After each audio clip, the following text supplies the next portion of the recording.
All guests on ZASLOW Show 2.0 brought to us by the official beer of the program, Johnny Cuba, European roots of the Caribbean soul, a refreshing German lager in a can. Pick up a six-pack of Johnny Cuba for yourself, your local Sedano's, Presidente, Winn-Dixie, Fresco y Mas. Make sure you always drink responsibly. And, of course, don't forget Johnny Cuba's mantra, stay tranquilo. Glad to have you here with us today, and we're going to do some NFL. We're going to do Dolphin football. And our pal is my favorite host on ESPN Radio. Really my favorite host anywhere. Amber Wilson, Amber and Ian, every night, Monday through Friday, 7 to 10 p.m. on ESPN Radio. And she has brought me onto the national scene over the last few months, which I'm super grateful for. I'm looking forward to the next time we're going to be hanging out again. I don't know when that is. I'm sure it's going to be at some point later this month after I get back. But it's good to see you. How you doing? You all right? You look good? I'm good. Yeah, I'm good. I'm great. Happy New Year. Happy New Year. So how do you say that for? What's the cutoff here? I think the first couple weeks of January. Oh, whoa. I thought you were like a strict, you get 3 days and then you're done. No. Like if I see someone I haven't seen in a little while on January 10th, I'm probably going to say, how you doing? Happy New Year. I think that's fair. I think it's reasonable. Mid-January. Then we got to move on. But it's 2024. We got to move on. Did you stay up for midnight, or are you officially an old person? Hell to the no. I am officially an old person. Proud of it. Happy about it. Definitely did not stay up until midnight. Now, my kid's also not old enough to care about midnight. He's only 4. So we were able to do the sparklers the second it got dark. Yes. And I could be in bed before 10 p.m. It was glorious. But I know with older kids, I always see parents lamenting on social media about having to stay up. So do you have to pull the move with your kids because your kids are older? Do you have to pull the move where you trick them and you set all the clocks different in your household and you have to put on the ball drop from Europe so they're none the wiser? They think they're up until after midnight. Mom and dad can go to bed at 10 p.m. All right, I don't know who these idiot kids are who are falling for that, because all the kids these days have their own cell phones, all right? And they're on the phones all the time. So there's no, hey, give me your phone for a minute. I'm not going to do anything weird. Like the time is right there on their phones. Now, I will tell you, though, all 4 of us stayed up past midnight for the first time in years, but it really didn't have anything to do with the ball dropping. All 4 of us were in separate rooms of the household, all doing our own thing. My wife was downstairs watching her stupid show. She watches this show, Jane the Virgin. She's obsessed with on Netflix. God. Oh, it's the Virgin. That's like 10 years old at least. Also, really, it's the corniest show I've ever seen. All right, she's obsessed with this Jane the Virgin. I can't watch it. I was upstairs watching some. I may have been watching wrestling, let's be honest. And my kids were in separate rooms doing their thing. So for the first time in forever, we did stay up past midnight, but it really had nothing to do with New Year's. So there you go. Yeah. It's not like the old days down here, Amber, where it's Las Olas. You want to be in downtown Fort Lauderdale? I mean, South Beach, that's a disaster. Was downtown Las Olas your spot, your single days living here in Miami? Oh, I've done it all. I've done South Beach. You've done it all. I've done it all, baby. All over Miami, all over Lauderdale. I've done West Palm Beach. I think I've done I have. I 100% have done Atlantic and Delray for New Year's. I have done it all during the 20 years that I spent down there. Yeah, Riverfront was our spot when we were dating, both in our 20s. But man, that feels like forever ago. 20s. Who's in their 20s? Who's young enough to be in their 20s? People that were born in the 2000s. Who's in their 20s? People that were born when we were in college. That's who's in their 20s. Wow. Isn't it funny? For people who don't know, I mean, Amber's wearing her Gator shirt. If you're watching on youtube.com/@ZASLOW show, Amber's got a really good looking Gator hoodie, it looks like there. I like that. It's very bright. It looks very newish. Amber and I didn't know each other in school, but we were in school together for probably a couple of years, right? Right. Yeah, we would have been. Yeah, we did not know each other. My junior and senior years must have been your freshman and sophomore years, maybe? Right. Well, I graduated college in 05, and you graduated what? In 04. 04. Oh, well, there you go. So we were there for a few years. Yeah. How did you experience the Dolphins on Sunday? I sat there for 3 hours on my couch, just like it was such a bore the game ended, and I looked at my son. I was like, 3 wasted hours of my life right here. Right, a little bit like what I would imagine waterboarding would be like. Yeah, it was brutal. It was obviously a brutal watch. I was not surprised, frankly. Really? Yeah, going into that game, I know you were confident. You felt good. You felt like, all right, we can do this. Another big win on the road. We got this. I've been very positive about the Dolphins this year. Yeah, well, listen, and as you should be. And they've had a hell of a season. So have the Ravens, right? And that was the buzzsaw that you ran into.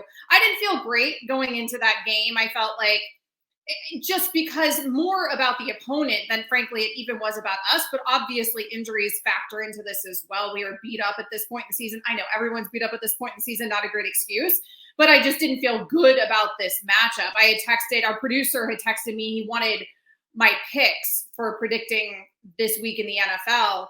And I said to him, I'm going to take the Dolphins because I hate going against the Dolphins, but I don't like it. I do not like the Dolphins in this matchup, and I don't like it on the road. So I wasn't surprised. It was, if I wasn't a fan, I would not have taken them, frankly. It is what it is. I still feel really good about where the Dolphins are. And that's the bummer, right? ZASLOW is your expectations as they continue to increase. Like, this is the best Dolphins season I have ever had as a Dolphins fan. Now, I haven't been a Dolphins fan for nearly as long as you. I didn't grow up in South Florida, so it's something that I adopted later in life.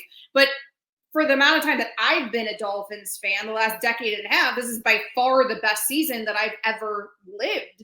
And that should be a really big deal. But with that, during the season, because we all started to buy in, then something like this at the end, when you have an opportunity to get the 1 seed in the conference and you miss out on that opportunity, it feels like some massive letdown, when the reality is they take care of business this week. All right, now we're cooking. We still get the division. If you had told us that at the beginning of the season that we would win the AFC East, all of us would have taken that in a heartbeat and thought that we would be thrilled by that. So it's just the moving goalpost of expectations. It's been one of the most fun seasons that I remember. I mean, I think the Dolphins have a chance to win 12 games this weekend. I understand it's a 17-game schedule.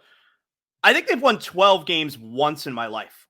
So this would be and it was in the early 90s, like maybe like 91 or 92. I think they've won 12 games once in my life. So I prefer to have a little bit of perspective where they sit right now, because yes, expectations change throughout the season, and that's fine, like rightfully so.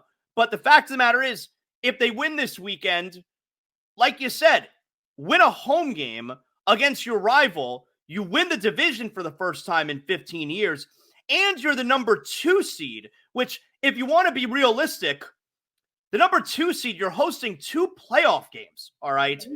It's been forever since the Dolphins have done that, have hosted. I don't even remember the last. It may have been 1992, the last time the Dolphins hosted 2 home games, which was the same year the last time they actually went to and lost the AFC Championship. I don't think they've hosted 2 playoff games in the same year in 31 years. I mean, it's been decades since we saw them win a playoff game here. And I know that now everyone's looking at it like, oh, the path to the Super Bowl. Like, that's where the goalpost has moved. That now we're talking about the path to the Super Bowl being so difficult for Miami. I mean, that in and of itself, ZASLOW, is a win, that we can actually sit here and have a conversation where we're legitimately disappointed that they didn't get the 1 seed in the AFC, because now they're, going to have to go through Kansas City or whatever to get to a Super Bowl. Like, that's the conversation. That's never been the conversation the entire time that I've been a Miami Dolphins fan. That in and of itself makes this a hell of a season for me. Well, yeah, and look, I certainly don't like the idea of having to go back to Baltimore and win an AFC Championship game. There's no way you could possibly feel good about that. But the reality is, if they win this weekend, it probably knocks Buffalo out of the playoffs. Right. And here's what your playoff picture is going to look like. They're going to likely host Pittsburgh in the first round.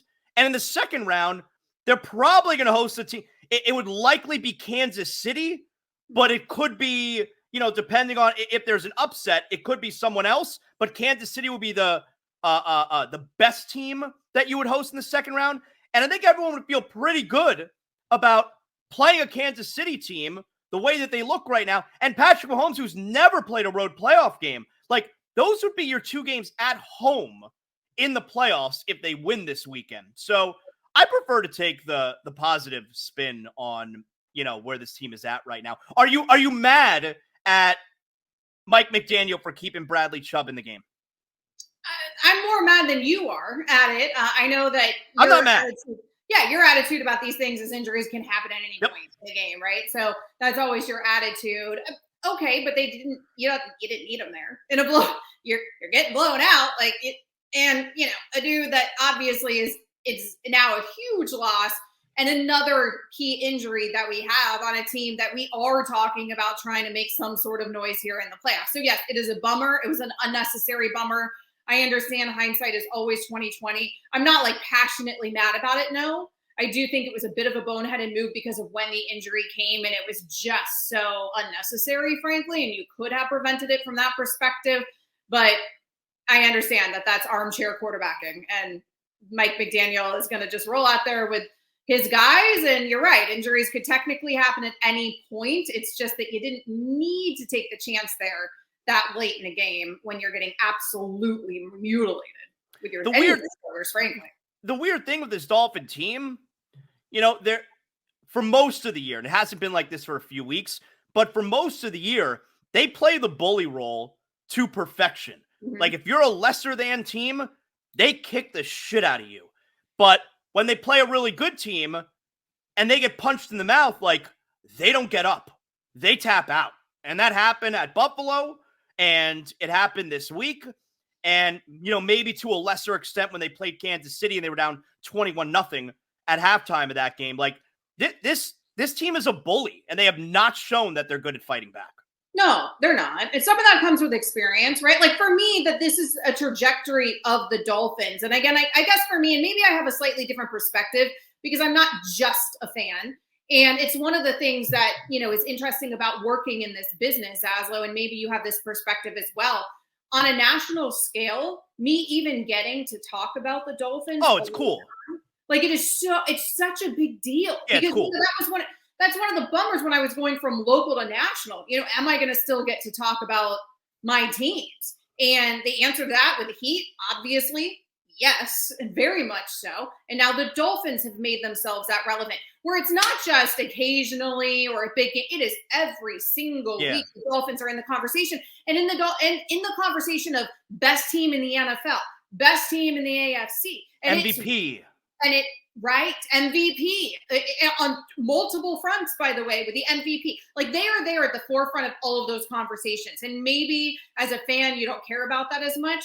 For me, sitting here in this role, in this job, it is so cool to have them that type of relevant. So I think I have a more positive attitude just generally because this has been so fun for me to get to talk about my team the entire way through and then continue to be relevant. And no matter what happens this weekend, if they lose to the Bills, if they have to go to Kansas City, whatever it is, it doesn't matter. They're still in the conversation, and they will be squarely in the conversation going into a postseason, even if they don't win the AFC East. And that to me is just such an awesome thing to see. And it's the trajectory being on schedule, like the buffoonery of let's question, Mike McDaniel now or take what we have for granted. I guess I just don't want to fall into that hole. And I'm not saying that I'm satisfied. We ain't done yet, but I like where we are and I like where we've come to get there. So even if we don't end up getting to, an AFC championship this season, it's like you have all the confidence in the world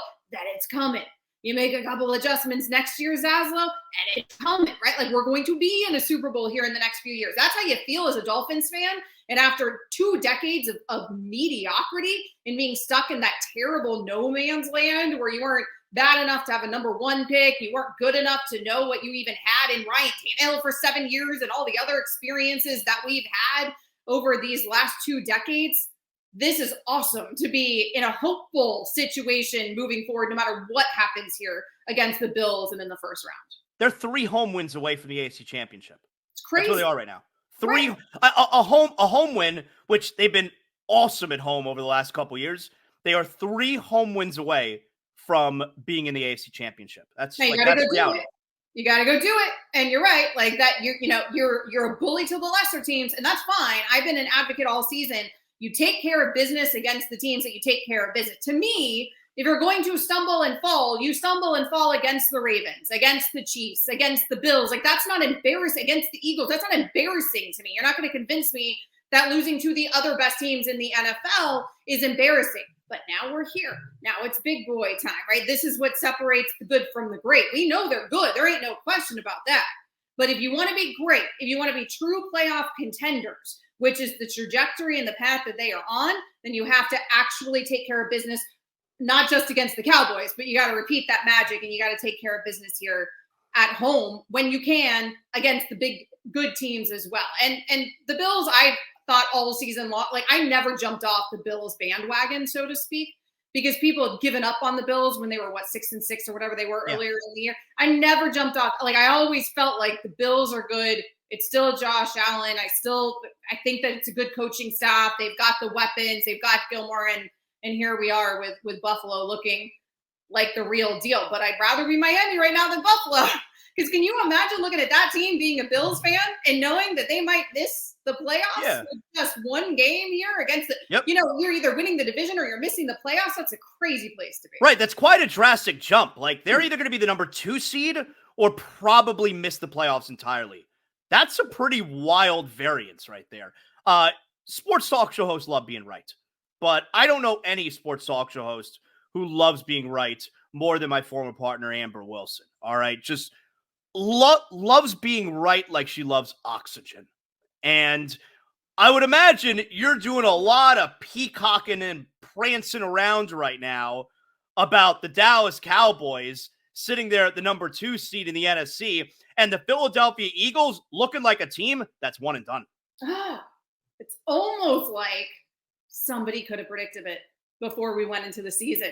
It's almost like saying that the Cowboys were going to win that division wasn't the most insane thing that's ever been said on national television. And yet that's the reaction. So yes, I have been doing the peacocking. The problem is that episode of First Take where I said all the things that went viral and, I'm all over all the tabloids. It made mainstream news outlets. Like it transcended sports media. Talk show host says crazy thing. And that was like the headline. Because I said the Cowboys were going to win the division and the Eagles were going to finish second in that division. Not last in the NFC. I said the Eagles are going to finish second. But it was like the craziest thing anyone's ever said that I thought the Eagles might lose a step. And the problem loses her mind on national television. Right. That was the headline. That was the headline. And I don't have the episode. I don't have that episode of First Take. I have every other episode. Like, you didn't save it on your DVR? It's not on my DVR anymore. And I have every other episode I've done. I reached out to First Take a couple of weeks ago because I was like, oh, bleep, like, this is going down. I'm going to be right. And I'm not going to have to post to gloat about how right I was. Yeah. And I want it. I want Bart Scott and Kimberly Martin going at me thinking I'm like the most insane person. Who was the harshest against you with that opinion? Both of them were. That was who was upset with me that day, of course. But yeah, both of them just thought it was the most insane thing they've ever heard, of course. And I don't have it, and I can't. And right now, and ESPN's had a hard time getting it to me. So that's the only bummer, is that I really want. If anybody has a copy of that episode of First Take, I want it because I want clips from it, and I haven't been able to get it so far. Have you enjoyed the college football playoff? We have Michigan. We have Washington. Have you enjoyed the college football playoff? It's the last year that we're only going to have 4 teams. It'll be 12 teams next year. And the second part of this question is there going to be some type of drastic change to bowl season, considering what a turd that bowl season has laid this year? Well, and that's the rub, right? And there's a lot of things that are wrong with college football right now.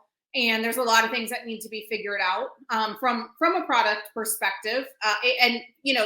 Obviously things are good for the kids right now. Things are better for the kids and the student athletes, as they should be, with NIL and the transfer portal. But you do also have to find some way to have some cohesiveness, some policing of certain things in order, I think, to protect the actual product, because we are going to see a diminishment of the product itself, because frankly, it is overall making college football a difficult landscape and a lot of the times a difficult watch as well. What you did see with these playoffs was the beauty of college football still. Obviously, these 4 teams gave us a hell of a show. I do not believe that that should be the committee's job, is picking who's going to give us the best show, which is what they did. It should be who are the best teams or who are the most deserving teams, not who we think is going to put on the best playoffs in terms of competitiveness. Because if that's true, then we could just arbitrarily pick 4 teams going into any season. Let's just look at the rosters. Let's look at the coaches. Let's look at the booster collective money, and let's go ahead, and we don't even need to play out the seasons, right? Like, we can already,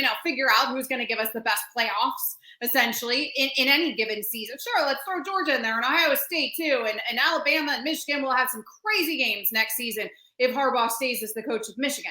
I think that it was a testament to how fun college football can be, but also sort of has highlighted this bowl season, everything that's wrong right now a bit with the landscape, and things are going to change. And I think that the expansion of the playoffs, frankly, helps that conversation. I think giving that opportunity to any school also, I think, helps, and there will be controversy, ZASLOW, at the back end of this thing. But if we're arguing over teams 13 and 14, it seems a lot lower stakes than arguing about teams that went undefeated and didn't get in, or a Georgia team that put up 60, whatever it was, on a broken Florida State team in their bowl. So it's been fun. It's fun.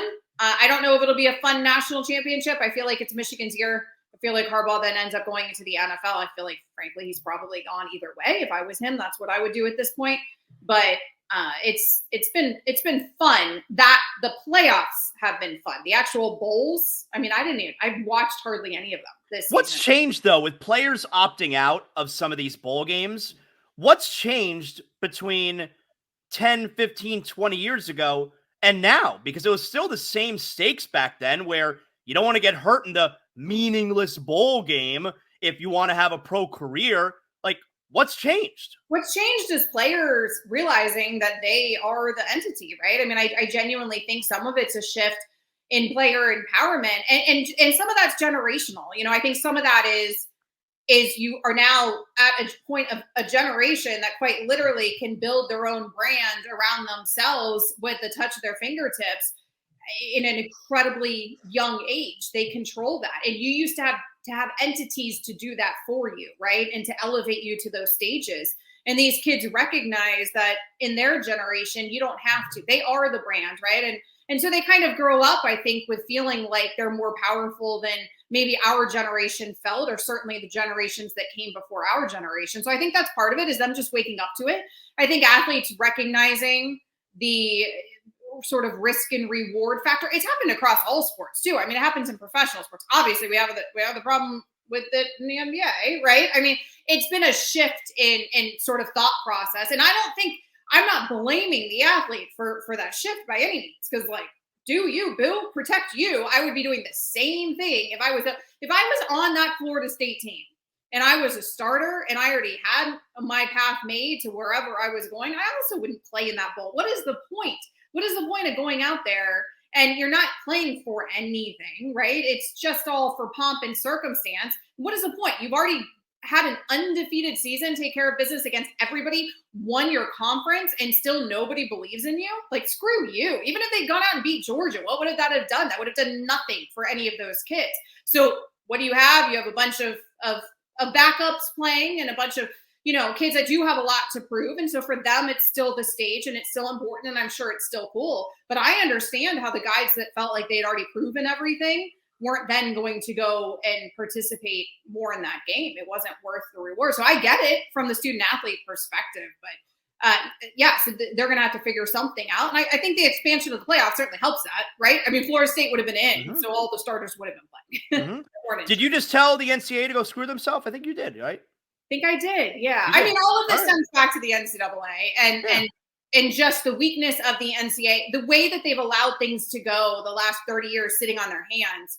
And so now this is where the result is. I'm very negative about the NCAA not taking the opportunity decades ago, recognizing the direction that these things were going to go with player empowerment, with NIL, give up the fight with NIL. If you had given that up and not actually left it in the hands of the court, then you could have had a unifying body that made NIL legal. You didn't need antitrust lawyers to go ahead and debate it at Supreme Court levels and, overturn it was so stupid. Like, just, you knew where it was going. Anybody could see where it was going from a legal perspective. Just give it up, make rules so that you have a unifying body that could have navigated the whole thing. Then you could have circumvented things like booster collectives, which kind of cuts against the entire idea of NIL, right? And you could have had something that frankly also benefits the universities, because now you have a bunch of university presidents where they're looking at their athletic department being run by boosters. And that's not a situation you want to be in if you're an AD or a university president. So even from the university perspective, like, there isn't, I think, a lack of understanding there about, people think, oh, well, the universities are, just paying these kids. And so it's a good system for the universities. And it's like, no. It's these boosters now that are just running everything.